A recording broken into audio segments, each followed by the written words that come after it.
Okay. Number 11 is context. C-O-N-T-E-X-T. Number 11 is context, and this is a quote. Quote, the specific set of properties that pertain to a phenomenon, right? The specific set of properties that pertain to a phenomenon. We're looking, and that is from Strauss and Corbin, when we're talking about context with respect to a broader discussion of grounded theory, it's going to be the properties that pertain to the particular phenomena. Remember, the phenomena that we're analyzing is going to be the source of the data that's driving our theory. And we also recognize, furthermore, that properties are aspects or facets of categories, right? They're included within the category. The example, again, is the category being color, a property of color being shade, right? So if I'm analyzing color, then I have to recognize that insofar as I'm doing an analysis of color as a phenomenon, then part of the analysis has to include a discourse on situating color within the context, right? That context is a specific set, as was just stated, a specific set of properties that pertain to a phenomenon.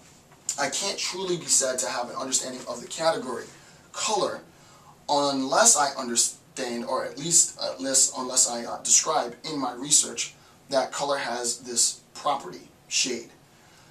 Insofar as I've contextualized, I've identified the characteristic, the property that these categories have, the reader is able to contextualize, right? I have a better sense of the importance, the relevance, the pertinence of the data.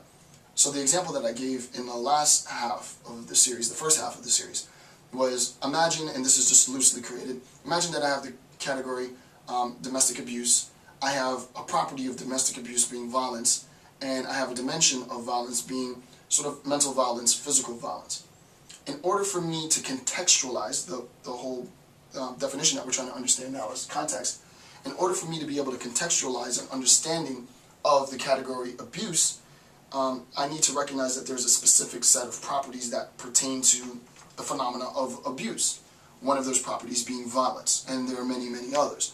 So insofar as I contextualize through sort of an identification and exposition, I guess, of the properties, I attain a better understanding of the category. And insofar as I attain a better understanding of the category, my theory becomes grounded, right? Because then I can use that data, that information, to start discovering, extrapolating my theory. All right, pretty basic. Number 12, strategies. I'll write this down. S-T-R-A-T-E-G-I-E-S. Strategies. Responsive action to core phenomena. Pretty basic. Strategies strategies is a bit vague, but remember when we're talking about core phenomena, as we said before, context is going to be related to core phenomena through properties. So for example, if my analysis is an analysis of domestic violence or I forget what domestic abuse. If the category that I'm analyzing is domestic abuse, then one of the strategies, and the quote for strategies, or the sort of my paraphrasing for strategies, is responsive action to core phenomena. If one of the core phenomena in domestic violence is domestic abuse is violence, some form of violence, then what I'm doing is I'm saying that there is a necessary relationship, right, between the phenomena and what I'm able to observe. I'm able to understand the concept that the phenomena has, and I'll draw this in a second, because I'm able to observe or watch this reoccurrence of this reoccurring phenomenon. So if this is me as a researcher, and I'm interested in describing or understanding some concept, and we recognize that concepts are sort of preconditions for categories, right?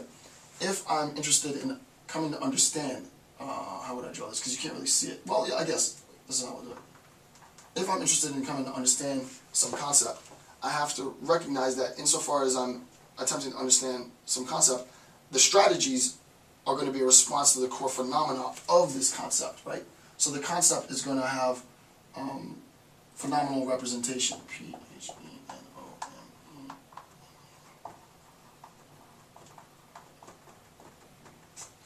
phenomenal representation, right?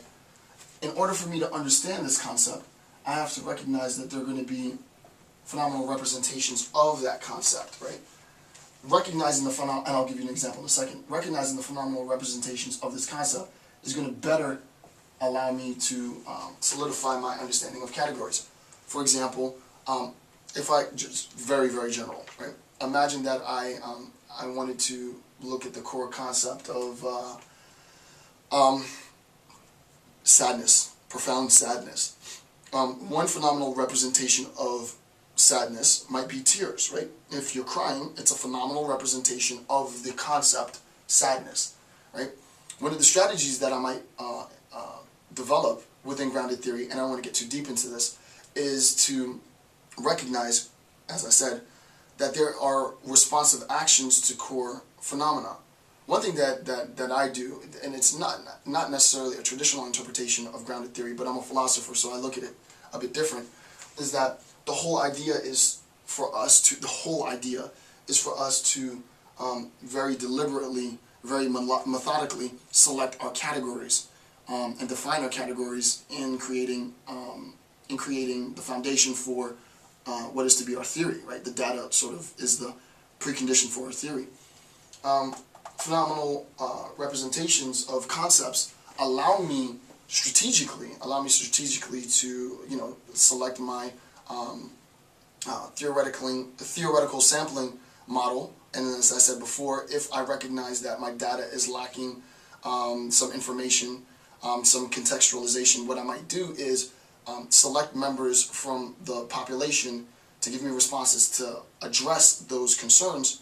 All of this is really intertwined, right? That's theoretical sampling is necessarily bound to context, is necessarily bound to the strategies that are going to be undertaken, all of which are bound to developing and solidifying this idea of categories, right? So the whole point, really, the gist of, not the entire point, but the vast majority of what's being done in a grounded theory is the deliberate, methodical selection and justification of categories.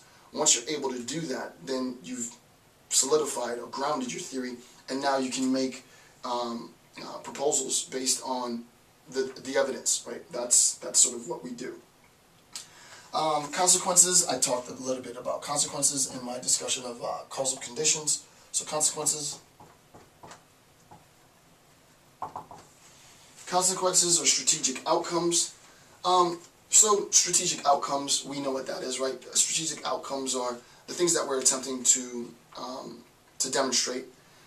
These demonstrations, these quote-unquote sub-proofs or proofs, are themselves consequences of a number of factors, right? So really nothing profound to say about consequences.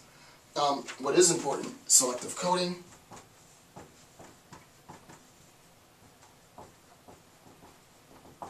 Selective coding, and I want to quote, selective coding, quote, is the process of selecting the core category, systematically relating it to other categories,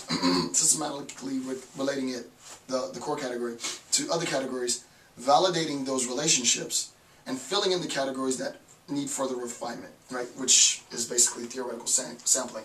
So what I'm going to do in selective coding is I'm going to select the main category. I'm going to, after the selection of the main category, whatever that main category might be, let's say it's domestic abuse, I'm going to talk about the relationship between the main category and other categories, right? The process of selecting the core category, relating it to other categories, validating those relationships, right? The validation of the relationship between key categories and the main category, the process of selective coding, as we said before, is a consequence of theoretical sampling.